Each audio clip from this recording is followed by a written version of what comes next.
Bu gün də mənə hədələr gəlir. Olubmu ki, ermənilər sizə hər hansı bir təklif eləyərlər, tutalım pul təklifi ola bilər, başqa təkliflər ola bilər. Belə hallar baş veribmi? Bu gün də mənim həyatım haqqında təhlükə var. Ümumiyyətlə, prezidentlərlə görüş çox çətin prosesdir. Amma siz bir neçə dəfə həm Azərbaycan, həm də Türkiyə prezidenti ilə görüşmüsünüz. Necə baş verdi görüş? Salam, hörmətli tamaşaçılar, hər birinizi xoş gördük. Küç bucağın bizim bucağındasınız. Qonağımız isə Muay Thai və Thai Boks Federasiyasının prezidenti, eyni zamanda dəfələrlə dünya və Avropa çempionu olmuş əməkdar idman ustası Araz müəllim Musayevdir. Araz müəllim, xoş gördük. Sağ ol, təşəkkür edirəm. Sizi görməyimlə biraz da sevindim, şad oldum. Biz də şad olduq. Araz bəy, necəsiniz? Səhhətiniz necədir? Hər şey normaldır, həyat öz qaydasında davam edir. Araz bəy, bir müddət əvvəl siz Türkiyədə bıçaqlanmışdınız və bu hadisə həm Azərbaycan, həm də Türkiyə mediasında tirajlanmışdı və böyük rezonans əks-səda doğurmuşdu. Həmin hadisənin təfərrüatını və aqibətini soruşmaq istəyirik. Sizi bıçaqlayan şəxslərin aqibəti necə oldu? Həbs olundularmı və hal-hazırda proses nə yerdədir? Bildiyiniz kimi mənə Türkiyə Respublikasının Antalya şəhərində böyük sui-qəsd olmuşdu. Hətta Türkiyə deyərdim ki, böyük formada birinci çağırışla Türkiyə buna bütün hüquq qanunverici orqanları riayət etdi və bildiyiniz kimi birin meşəyə girəcək yerində, birin aeroportda, birin Rusiyadan geri alındı. Bu əlbəttə həm Türkiyədə, həm Azərbaycanda böyük bir rezonans yaratdı, böyük bir təhlükə yaratdı. Bununla bağlı göstəriş verildi. Türkiyə Cümhuriyyət tərəfindən göstəriş verildi ki, 2 saata həmin şəxslər hər biri tutulub istintaq qarşısına çıxarılacaq. Belə də oldu. Tutuldu istintaq qarşısına. 8 nəfərdən bildiyiniz kimi 2 nəfəri onların azadlığa buraxıldı. Eyni zamanda kontroldadır. Polis, ədliyyə, onlar ədliyyə kontrolu deyirlər. Ədliyyə kontrolunda oldular. Biri onların Azərbaycanlı idi. Birini də Türkmən millətindən olandı. Bunlar sübuta yetirilməyib. Bunlar şahid qismində. Bunların xəbəri olub, görüb, hər bir şey olub. Ancaq bunların əli olmadığına görə bunları kənarda qaldı. Ancaq 6 nəfər düyündə onlar istintaq altındadılar. Belə başa düşdüm ki, hələ proses davam edir və yekun cəza verilməyib. Yox, yekun cəza verilməyib. Bundan 12-si yanvarda bir məhkəmə olacaq, digər məhkəmələrdə sonraki... Siz özünüz qatılırsınız məhkəmələrə? Hər bir məhkəmədə iştirak edirəm. Bu gün də mənə hədələr gəlir, davam edir. Kimlər bunlar? Elə bu işi kim törədibsə, elə həmin adamlar tərəfindən də hələ də ikinci, üçüncü adamlarla hədələr gəlir. Hətta mediada da var həmin hədələr, hətta öz səhifələrində də var. Bu gün də açsaz, həmin hədələrlə rastlaşacaqsınız. Bu gün də mənim həyatım haqqında təhlükə var. Bəs siz özünüz son təhdidlərlə bağlı Azərbaycanın və Türkiyənin aidiyyatı qurumlarına müraciət ünvanlamısınızmı? Onlardan hansı cavablar almısınız? Təhdidlərlə hadisə baş verməmişdən qabaq müraciət etmişəm. Hadisə baş verəndən sonra da müraciət etmişəm. Yenə də yeni təhdidin olması ilə bağlı yenidən müraciət edəcəm. Örgədirlər, onu örgədirlər, bunu örgədirlər. Kimlərdir onlar? Bu örgə axdı, pullarla paylayırlar, pulları örgədir. Süpürgəçi belə gəlir başlayır adamla danışmaya. Gəlir maşınımın təkərinin yanında yeri süpürür. Filan şey eləyəndə bir görürəm ki, kimsə örgədir. Bu süpürgəçi deyil, məni tanıyan bir şəxsdir.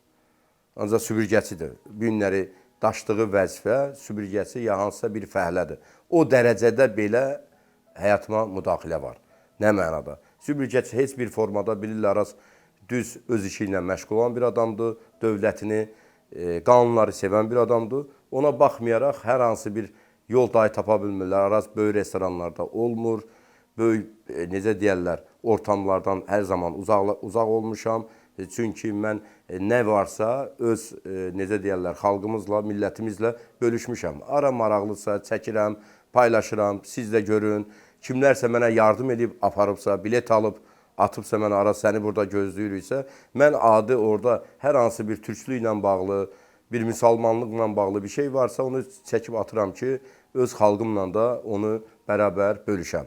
Ona görə bizim niyyətimiz, bir niyyətimiz var, bir dövlətimiz var, bir xalqımız var, bir prezidentimiz var. Ona görə də bizim tutduğumuz yolumuzda bir dənə olub. Həmişə də bu yolumuzdan gənclik, uşaqlıq vaxtından tutmuş, bugünkü vaxta qədər hər zaman yolumuzda eyni olmuşuq və eyni də davam etdiririk. Araz müəllim, bəs sizin özünüzün federasiya ilə münasibətiniz necədir? Federasiyamızda bildiyiniz kimi İslam oyunlarında 4 idmançı ilə yarışa yola düşdük. Bu 4 idmançıdan 3'ü qələbə qazandı, medal qazandı, 3 medal qazandı. Bir idmançımız 2'ye çıxdı, 2 idmançımız 3'e çıxdı. Ancaq buna baxmayaraq bir idmançımız qızıl medal qazanacaqdı. Yerli idmançı olduğuna görə üstünlük tamamilə hər kəs gördü onu. Yerli idmançı olduğuna görə üstünlük o həmin digər idmançı, ərəb idmançısına verdi. Ancaq biz nə edə bilərik? Bu sudyalar bu qərarı vermişdi, hakimlər bu qərarı vermişdi deyə biz də məcbur olduq ki, hakimlərin qərarının qanuna uyğun hesab edək. İslam oyunlarından 7 gün sonra bizim ikinci yarışımız Yunan torpaqlarında oldu, Yunanistanda oldu. 20'ye yaxın idmançı yola saldıq. Həmin idmançılarımızın içində rəhbər heyət vardı, bir qrupu, 15 nəfəri də ringə çıxıb döyüşən idmançılarımız idi. Bunlar da bildiyiniz kimi 13 medalla Avropa çempionatından Azərbaycana qayıtdı, döndü. Əlbəttə, bu Muay Thai idman növünün ən parlaq, ən necə deyirlər, güclü bir gənclərimizin atdığı addımlardır və bunu biz həyata keçirə bildik. Bəs federasiyada sizi sevməyənlərlə münasibətiniz hazırda necədir? Bir vaxtlar müəyyən qüvvələr var idi ki, orada sizə qarşı iddialara görə qara kampaniyalar da aparırdılar. İndi durum, vəziyyət necədir? Qənaətbəxşdirmi? Muay Thai Federasiyasının prezidenti olaraq Araz Musayev mənəm. Elə ilk gündən də mən olmuşam. Seçilən gündən bugünkü günə qədər mən olmuşam. Ancaq buna baxmayaraq bir neçə məlumat bürosu, məlumat necə deyərlər, saytları bunu digər adamın olduğunu örgənmədən, almadan, kiminsə söylədiyin addım atmaqla, ancaq biz gələcəkdə onları yenə də məhkəməyə verəcəyik, burada demək istəyirəm. Çünki məhkəmə çatışmalarım həddindən artıq çox olduğuna görə vaxt çatdıra bilmirəm. Araz müəllim, siz həm də hüquqşünassınız. Bu cür problemlər yarananda siz vəkilinizdən əvvəl olubmu ki, öz hüquqlarınızı özünüz müdafiə eləyəsiniz? Bu bildiyiniz kimi mən özüm hüquqşünas olduğuma görə demək olar ki, bu prosesləri hər birin özüm müdafiə edirəm. Özüm müdafiə etdikdən sonra hüquqi necə deyərlər, o dərinliyinə gedər zaman artıq mənim həm hüquqşünas dostlarım var, həm də hüquqşünas vəkillərim var. Mən demək olar ki, bəlkə saysaq 100-dən çox mənim vəkil dostlarım var. Bu günləri onlar sərbəst olaraq hər biri mənə xidmət göstərməyə, təmannasız olaraq bütün işlərimi öz boyunlarına götürməyə bu günləri var və davam etdirirlər. Hətta ölkədən kənara belə, Türkiyə belə məndən bərabər gəlməsinə və iştirak edirlər və mənlə bərabər getməsini istəyirlər. Bu onların könüllüdür, bu onların oxuduğu, əməl etdiyi hüquqdan doğur. Ona görə də onlar istəyirlər ki, Araz öz müdafiəsini düzgün və olduğu kimi müdafiə edə bilsin. Bildiyimizə görə oğlunuz Furqan Musayev da futbolçudur və hal-hazırda karyerasını Türkiyədə davam etdirir. Hansı klublardan təkliflər var, xarici ölkələrdən təkliflər alırmı? Bununla bağlı fikirlərinizi almaq istəyərdik. Mənim oğlum bildiyiniz kimi Qarabağ Akademiyasında futbol oynayırdı, gənc uşaq yaşlarından. Onun 10 yaşında transfer oldu. Bilirsiniz ki, 10 yaşında transfer olmaq çox çətin bir şeydir. Beşiktaş həm onu Fənərbağça, həm də Beşiktaş məktəbi ikisi də Türkiyəyə transfer istəyirdi. Bu özü sayta girərək öz videosunu göndərmişdi, oyunlarını göndərmişdi. Ondan sonra bunun yazdığı Facebook səhifəsinə yazı gəldi ki, sizin valideynləriniz kimdir? Biz onlarla görüşmək istəyirik. Bu formada davam etdi. Sonra biz onu Azərbaycanda olan Beşiktaş klubuna qoyduq. Həm Qarabağda oynaya, həm də Azərbaycanda Beşiktaş klubu var. Ora qoyduq. Orada onun bir hocası vardı. Çox dəyərli və çox milliyyətçi bir insandı. O da həmin kampa Furqanı qəbul etdi və Türkiyə Beşiktaş, rəsmi Beşiktaş klubu Furqanı transfer etdi. Həm də deyəsən milli komandanın üzvüdür. Ha, transfer etdi. Transfer nəticəsində də Furqan 16 yaşlarda Beşiktaşda oynayır. Ancaq buna baxmayaraq hardasa bir ay bundan qabaq ayağı iki yerdən qırıldı. Futbolda iki yerdə qırıldı. Furqan çox yetənəkli, türklərin dilində desək, yetənəkli bir futbolçudur və Türkiyə ondan böyük, necə deyərlər, qələbə gözləyir və A takımına düşə biləcəyi bir sportçu kimi Türkiyə Federasiyasında qeydiyyatdadır.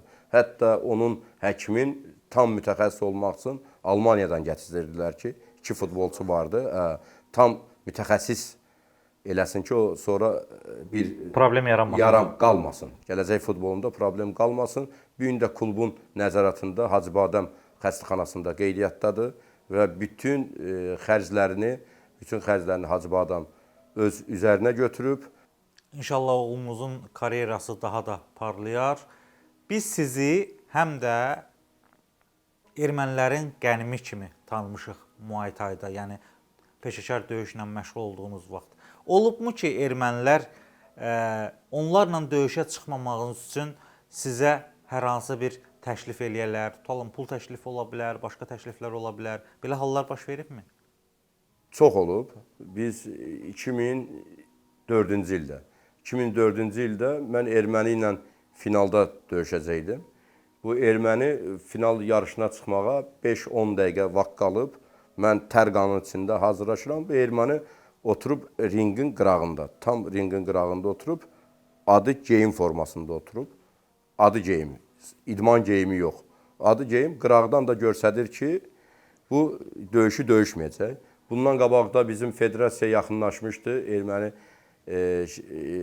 rəhbəri yaxınlaşmışdı ki, burada sport time verilişi, sport kanalları, yerli sport kanalları canlı göstərir, həm də Ermənistandan göstərir.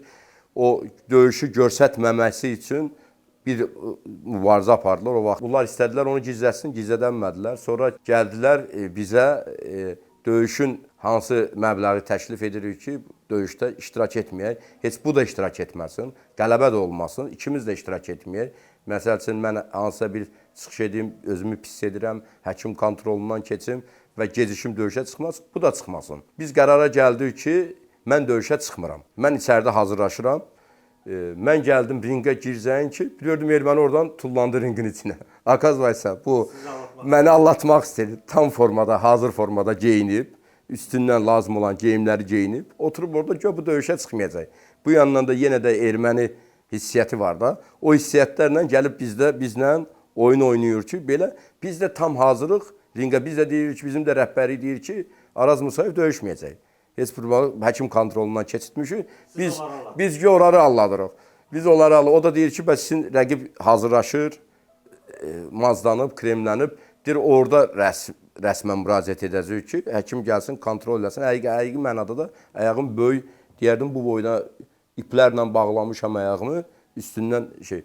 Bir anda bu ringin içinə tullandı. Ringin içinə tullandı, döyüşsün. Tullandıqdan sonra və mənim ayağımdan şikayət etdi. Həkim çağırtdırdı ki, bunun ayağı, biz bilməmişik, ayağımızı göstərmişik, bunun ayağı döyüşə uyğun deyil. Burada hər hansı bir şey olar, siz kontrol edin. Həkim kontrol elədi, baxandan sonra öz qərarını verdi ki, ilkin olaraq döyüşə davam etdirə bilər. Döyüş zamanı yenə də biz kontrolumuzda saxlayacağıq. Heç ilkin olmayaraq, elə rand vurulacağın ki, ilkin anda da ona qələbə çaldım. Həm dünya çempionatına, dünya çempionu adına layiq göründüm.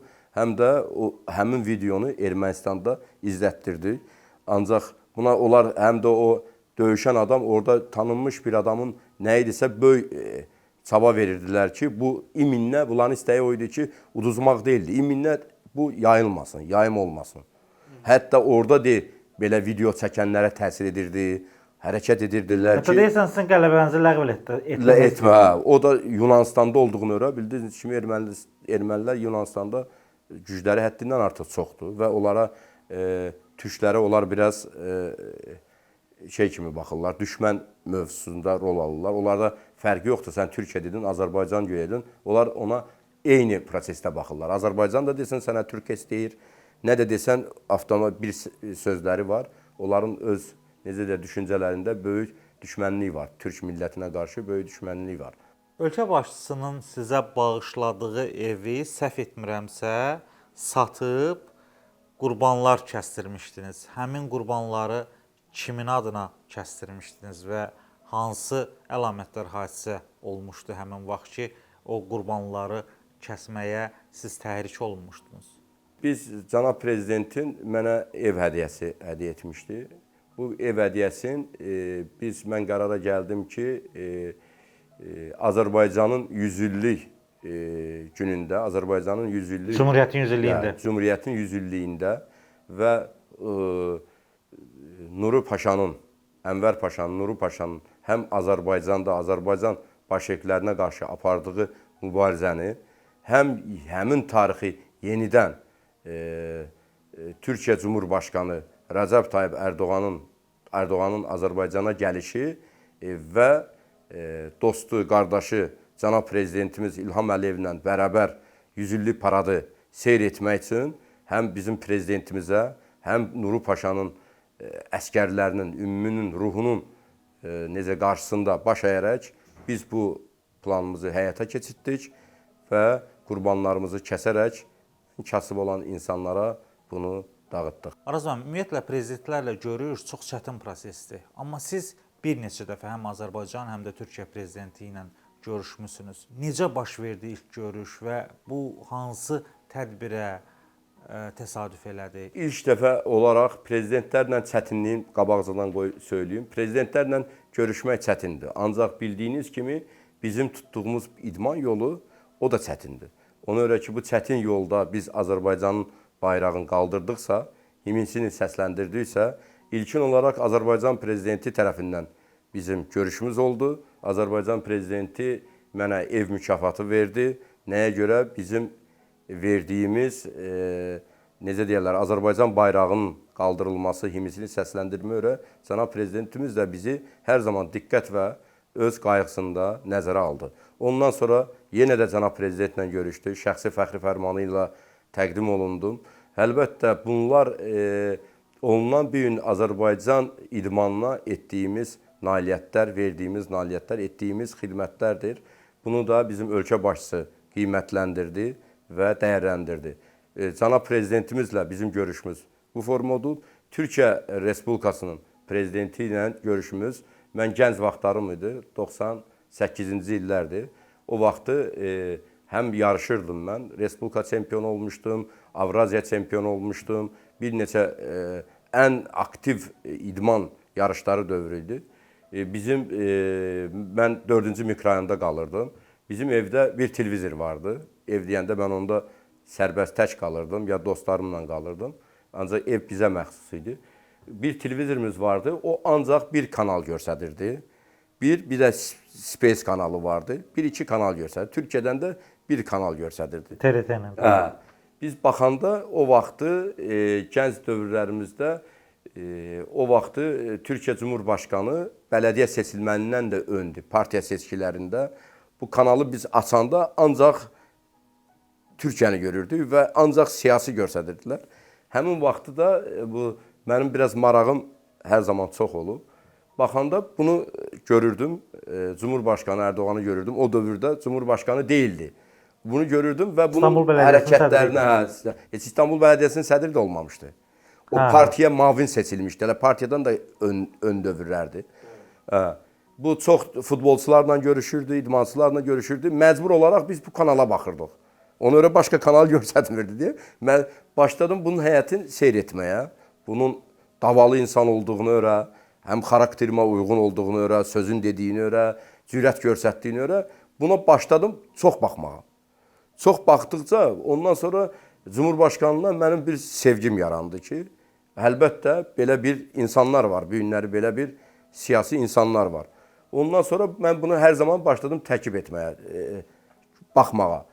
Ondan sonra davamlı da baxdım və bunların mənim Türkiyə ilə əlaqələrim geniş olduğunu görə bunun əmisi oğlu ilə dost idim. Əmisi oğlu ilə mən dost idim. O əmisi oğlu ilə də əmcam oğlu deyirlər onlar. Əmi oğludular. Həddindən artıq çox buna oxşuyur, bənzəyir. Həddindən artıq elə baxsan eyni insandır. Biri biraz da yaşı ondan biraz azdır. Baxarsan eyni bir insandır. O qədər bir-birlərinə oxşuyurlar. Bu mən partiyanı dəstəkləyirdim. O bilirdi mən dəstəkləyirəm partiyanı. O bursudur. Bu məni Türkiyədə görüş zamanı məni dəvət etdi ki, səni mən Cumhurbaşqanlığına görüşdürəcəm. Dedim, yapma, sən oradan bura gəlmə. Dedi, yox abi, görüşdürəcəm. O bilet aldı, gəldi Azərbaycana. Məni görüşdürmək üçün. O da çox bir zəngin bir insandır. Aldı bilet, yaşı da çoxdur. Aldı bilet, gəldi Azərbaycana. Azərbaycana gəldi.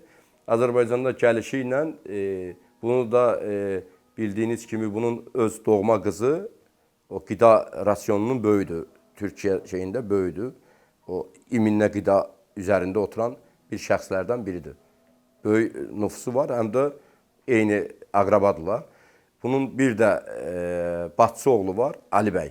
O da onunla əqrabadır. Onları mən hepsini tanıyırdım, bir özündən başqa. Bu həmin zaman bu məni gələndə məni iminlə Cumhurbaşqanına yaxınlaşdı. Cumhurbaşqanı bunu görəndə dedi, Məmməd, buna bu biraz da şey formasında, köy formasında. Məmməd, sən burada nə yapırsan? Uzaqdan, Məmmədi görəcəksən ki, uzaqdan. Sən burada nə yapırsan? Məmmədi öz çağırdı yanına. Sən burada dedi, mən dostuma görə gəlmişəm, o sizi çox sevir. Mən istirdim ki, sizlə onu görüşdüm. Sonra Məmməd mənlə görüşəndən sonra döndü, Məmmədə sual verdi.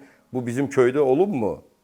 Məmməd, bu bizim köydə olubmu? Dalıca sual verdi. Dedi, bizim köydə olub, ancaq bizim həyətdə olmasa da köyümüzdə olub. Buna söylədi, dedi, onda bura gəlməyə dəyər.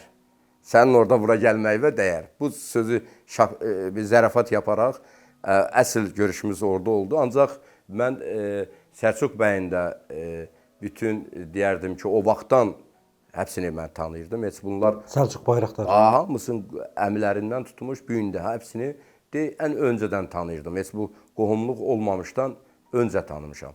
Araz müəllim, biz sizi idmançı kimi tanımışıq. Amma Türkiyədə bıçaqlanan vaxt bir çoxları sizi şovmen dırnaq içərisində təbii ki adlandırırdılar.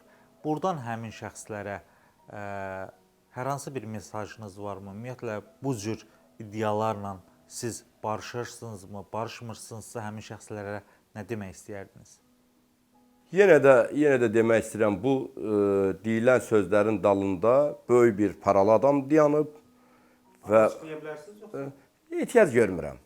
Kim özün başa düşürsə, kim bu yolda varsa, həmən özün başa düşəcək. Kim bu yolda yoxdursa, niyə öz üzərinə götürür? Bildin mi? Bu yolda olan adam öz üzərinə götürür. Böyük para şovmeni dayanıb. Bu para şovmeni də bildiyiniz kimi hər yerə para verdirərək, hətta bunu Türkiyədə belə yaptırmaq istirdi. Ondan sonra Türkiyə bütün kanalları, xəbər kanalları birinci mənim proses çıxanda dedilər ki, mən türklərlə vuruşmuşam. Mən vuruşmamışam, mənə sui-qəsd olunub. Bəli, görüntülər var idi. Mən heç kəsi görməmişəm, heç kəslə dilləşməmişəm. Mən çağırmışam, komanda üzvümüzü çağırmışam ki, indi məni burada vuracaqlar. Demişəm, çünki məni bayıra çıxardırlar.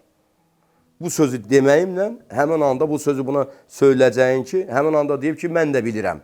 Qabaqdakı şəxs mənə dedi, mən də bilirəm, Araz müəllim, mən də bilirəm. Elə bunu deyəndən sonra daim mən orada olmamışam. Mən artıq sinəmdən hava verməklə, nəfəs etməklə mənim həyatımı orada bildiyiniz kimi dünya çempionatında bizim mayta idman növü ağır olduğuna görə orada klinik maşınlar var. Özdə birini yox, bir neçə dənə.